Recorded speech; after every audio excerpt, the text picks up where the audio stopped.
Friends welcome to my channel. Today మనం 2 November 2025కి సంబంధించిన important current అఫైర్స్ని ఈ వీడియోలో డిస్కస్ చేద్దాము. మా ఛానల్ని కనుక ఫస్ట్ టైం చూస్తున్నట్లయితే వీడియోని లైక్ చేసి ఛానల్ని సబ్స్క్రైబ్ చేసుకోండి. వీడియో కింద డిస్క్రిప్షన్లో టెలిగ్రామ్ ఛానల్ లింక్ ఉంటుంది, అందులో కూడా జాయిన్ అవ్వండి. డైలీ కరెంట్ అఫైర్స్ సంబంధించిన వీడియోస్ మన ఛానల్లో ప్రొవైడ్ చేయడం జరుగుతుంది. సో చాలామంది డైలీ వీడియోస్ పెట్టండి అని అడుగుతున్నారు. మన ఛానల్లో డైలీ వీడియోస్ ఉన్నాయి. సో డైలీ వీడియోస్ పెట్టడం జరుగుతుంది. ఛానల్ని సబ్స్క్రైబ్ చేసుకొని చూడండి. అలాగే టెలిగ్రామ్ ఛానల్లో కూడా జాయిన్ అవ్వండి. డైలీ వీడియోస్ మిస్ అవ్వకుండా చూడవచ్చు. టుడే ఫస్ట్ టాపిక్ చూస్తే యునెస్కో క్రియేటివ్ సిటీస్ నెట్వర్క్. నోరూరించే మకాన్ మలై, అవాదీ బిర్యానీ, గలౌటీ కబాబ్లు, రుచికరమైన చాట్లు ఇలా పలు రకాల అద్భుతమైన వంటకాలకు ప్రసిద్ధి చెందిన లఖనవూ నగరం అధికారికంగా అంతర్జాతీయ గుర్తింపును సొంతం చేసుకుంది. యునెస్కో సృజనాత్మక నగరాల నెట్వర్క్ జాబితాలో చోటు దక్కించుకుంది లఖనవూ సిటీ. సిఎన్ఎన్లోని పాకశాస్త్ర నైపుణ్య గ్యాస్ట్రోనమీ విభాగంలో ఈ ఏడాది కొత్తగా 58 నగరాలకు ప్రవేశం కల్పించగా వాటిలో మన దేశానికి చెందిన లఖనవూ కూడా ఉంది. దీంతో ఈ నెట్వర్క్ నగరాల సంఖ్య 408కి చేరింది.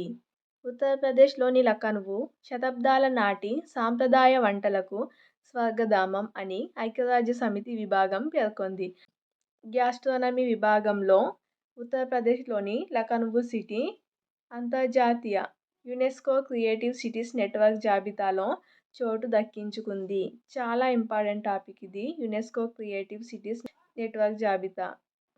అలాగే నెక్స్ట్ టాపిక్ చూస్తే కోల్ ఇండియా సిఎండిగా సనోజ్ కుమార్ ఝా.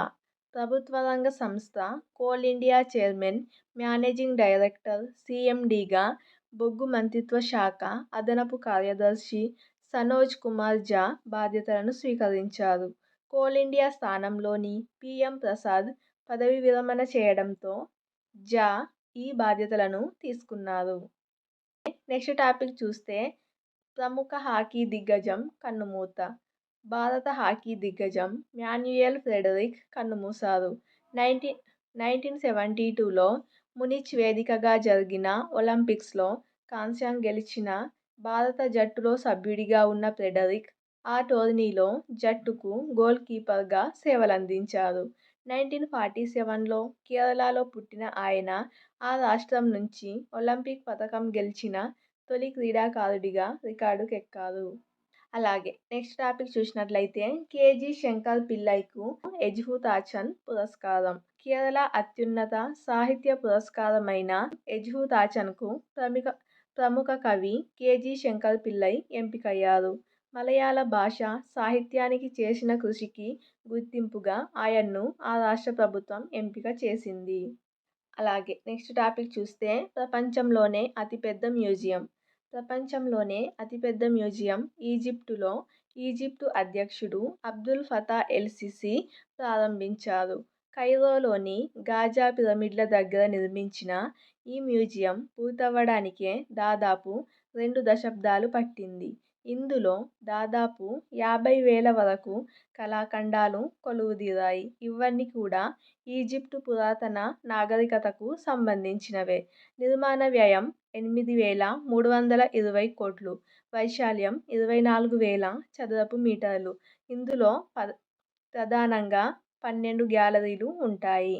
సో ఇది ప్రపంచంలోనే అతిపెద్ద మ్యూజియం ఎక్కడ ఉంది అంటే ఈజిప్టు అధ్యక్షుడు అబ్దుల్ ఫతా ఎల్ సిసి. అలాగే నెక్స్ట్ టాపిక్ చూస్తే బోపన్న వీడ్కోలు. భారత tennis star player Rohan Bopanna దిగ్గజ ఆటగాడు వీడ్కోలు పలికాడు. చివరిగా పారిస్లో జరిగిన మాస్టర్స్లో అలెగ్జాండర్ బబ్లిక్ కజకిస్తాన్తో కలిసి బరిలో దిగి ఓడిపోయాడు. 2017లో డాబ్రౌస్కీ కెనడాతో కలిసి ఫ్రెంచ్ ఓపెన్ మిక్స్డ్ డబుల్స్లో టైటిల్ సాధించాడు. కెరీర్లో అతడికి అదే తొలి గ్రాండ్స్లామ్ టైటిల్. 2024లో మాథ్యూ ఎబ్డెన్ ఆస్ట్రేలియాతో ఆస్ట్రేలియన్ ఓపెన్ పురుషుల డబుల్స్ కైవసం చేసుకున్నాడు. So table tennis player table tennis player Rohan Bopanna ఆటకు వీడ్కోలు పలికాడు. ఇది ఫ్రెండ్స్ టుడే 2 నవంబర్ 2025కి సంబంధించిన important current affairs video. Video నచ్చినట్లయితే లైక్ చేసి ఛానల్ని ఫస్ట్ టైం చూస్తున్నట్లయితే సబ్స్క్రైబ్ చేసుకొని చూడండి. వీడియో కింద డిస్క్రిప్షన్లో టెలిగ్రామ్ ఛానల్ లింక్ ఉంటుంది, అందులో కూడా జాయిన్ అవ్వండి. Daily important content, daily videos miss అవ్వకుండా చూడవచ్చు. Thank you.